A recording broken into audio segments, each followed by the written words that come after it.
So you're needing a gift idea for that special someone in your life that spends a lot of time in the garage? I've got 3 options that just might do the trick.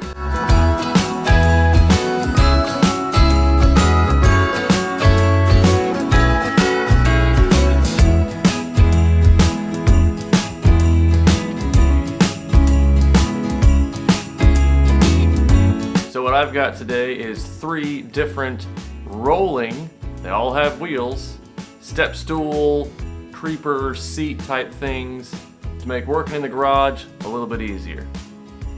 Number 1. The first one is the ProLift Z Creeper seat. This thing goes from a creeper up into a seat, has wheels on it so you can still move around, but yet you can lay down and get under the vehicle. Looks like it should be a pretty good idea. Number 2. The second one is the ProLift Mechanics Creeper seat.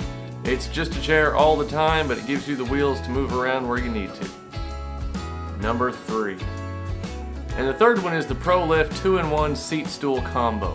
This thing can turn on its side and gives you that extra little step you need to get under the hood of whatever vehicle you're working on. But then you rock it over onto the wheels and you can move around when you're trying to get to those low areas. All 3 of these need assembly, but if you're the type of person, or if you're buying these for the type of person who's going to be using them, a little bit of assembly isn't a big deal.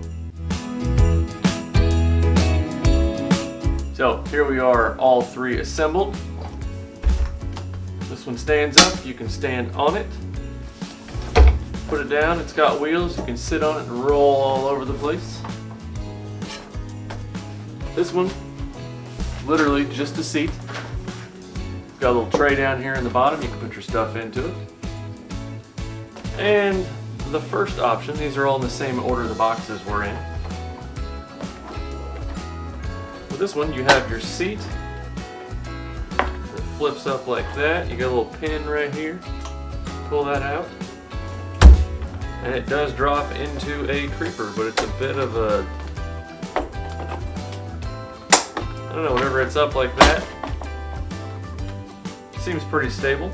3 seat options, all available at Lowe's. I am not endorsed in any way. Just 3 things that I found on sale that I thought looked pretty cool. And that's it. 3 rolly chair options for out in your garage whenever you're doing a little bit of work. None of them were very expensive. They all happen to be on sale and or clearance from Orscheln's right now, so you can save yourself a little bit of money that way. And that wraps up today. Thanks for watching. If you got something from the video, go ahead and hit the little thumbs up icon down there at the bottom. And take a look around at some of the other videos I've got on the channel. You might decide you want to go ahead and subscribe and see what else I come up with. Till next time, thanks for watching. I'll see you later. Sorry, I'm not sure about that. Did you guys hear that?